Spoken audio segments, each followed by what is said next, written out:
পুজোর হাতে গোনা কয়েকদিন বাকি। এর মধ্যে গ্রামীণ এলাকায় নজর মস্তানদের।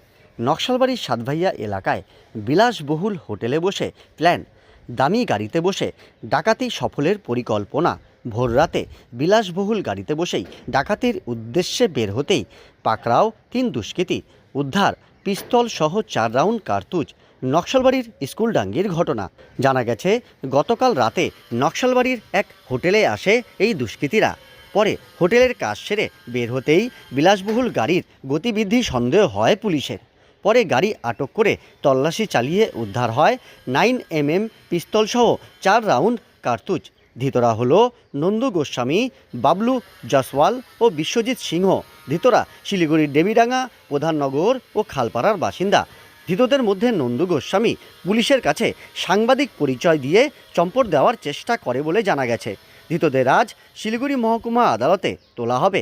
ধৃতদের রিমান্ডে নিয়ে এই ঘটনায় তদন্তে নামবে নকশালবাড়ি থানার পুলিশ। ধৃতদের থেকে বাজেয়াপ্ত করা হয়েছে একটি বিলাসবহুল গাড়ি।